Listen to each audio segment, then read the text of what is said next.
This year, the United States is celebrating the 250th anniversary of the signing of the Declaration of Independence.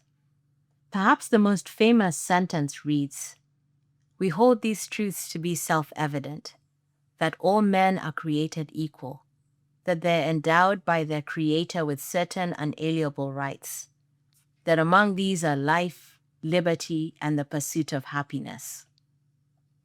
It is typical to stop there, but if you continue reading, it says that to secure these rights, governments are instituted among men, deriving their just powers from the consent of the governed. That whenever any form of government becomes destructive of these ends, it is the right of the people to alter or to abolish it, and to institute new government, laying its foundation on such principles and organizing its powers in such form as to them shall seem most likely to effect their safety and happiness. This is a radical declaration. It suggests that the primary point of government is to secure life for its citizens. I say primary because you can't have liberty or happiness, the other unalienable rights, at least this side of heaven, if you're not alive. And if the government does not do that, when it is destructive of these ends, then it needs to be changed or renewed in such a way as to secure these rights. In other words, a democratic government, a government of the people of the United States, has to not only care about life, but also organize itself in such a way that this is its founding principle and key metric of success as a nation. So how is the US doing? Perhaps the most common metric of life is life expectancy at birth. Simply, how long can a baby born in a given jurisdiction expect to live? The United States is one of the richest and most powerful nations on earth, but its life expectancy at birth ranks 32nd out of 49 OECD countries. And within the US, there's a 7 to 8 year gap between the life expectancy of babies born in West Virginia, Mississippi, or Kentucky, and those born in Hawaii, Massachusetts, or New Jersey.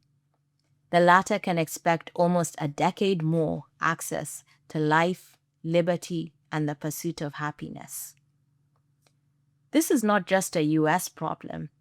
Sitting here in Thomas Mann's library, we can look across at Germany, his country of birth, and see the same issue. Germany is one of the wealthiest European countries, and its constitution guarantees a right to life and physical integrity, and commits to ensuring uniformity of living conditions. Yet Germany's life expectancy lags behind at least 14 other EU countries, and there are significant regional inequalities. Researchers found a 5-year life expectancy gap between boys born in Munich and those born in Bremerhaven. They found a 4-year gap between girls born in Stuttgart and those born in Dortmund and Essen in the Ruhr region and in the Salzlandkreis in East Germany. Munich boys and Stuttgart girls can expect to enjoy about half a decade more.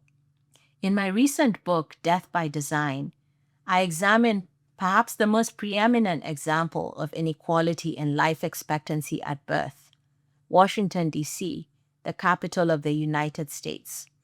It is the home of the nation's president, Congress, and the Supreme Court, is surrounded by the major federal agencies, and is in charge of the public purse. And yet it has the nation's largest racial life expectancy gap. White girls born in D.C. can expect to live 12 years longer than black girls. White boys can expect to live 18 years longer than black boys. 18 years. Imagine what you would do if a decade or two were added to your life. DC has the largest racial life expectancy gaps in the nation, whether compared to states, territories, or the 30 largest cities in the United States. The last time the national racial gap was this wide was 1930 for girls and 1903 for boys. So the city is about a century, a whole century, behind the nation. By law, DC's residents have no congressperson or senator to advocate for them. As I noted in my book, DC is only partially constrained by democracy, and it shows in the life expectancy of its most marginalized residents. Variations in life expectancy across different jurisdictions illustrate that this is not simply about poor individual decision-making or unlucky genetic endowments. Because this is life expectancy at birth, this metric is also telling us something about the government policies that citizens will encounter throughout their lives, at birth, during childhood and adolescence, and into adulthood and old age. So these are not just health policies, but also education, transportation, and environmental policies, labor and workplace policies, criminal justice policies, and so on. Premature death, then, is not just bad luck. It is death by 1,000 policies. Policies create places where citizens flourish or where they die prematurely.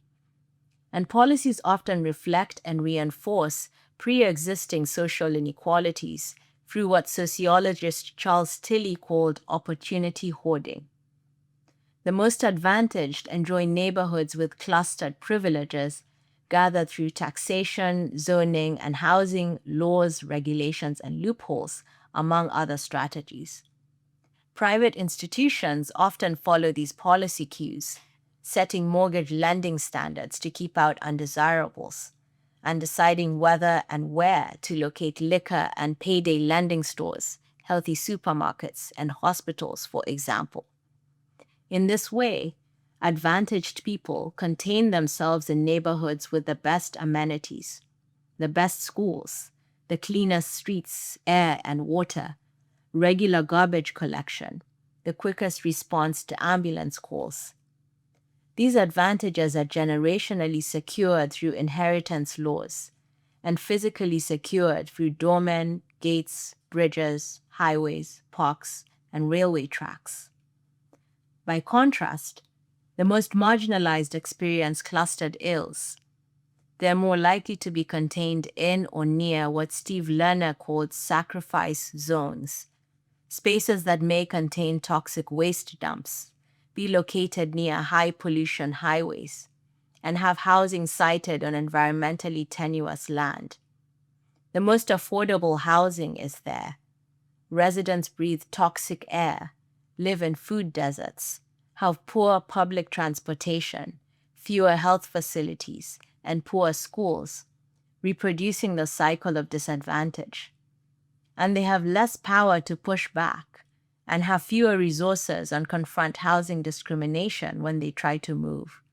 Thus, many are, as sociologist Patrick Sharkey demonstrated, stuck in place, locking in generational inequalities.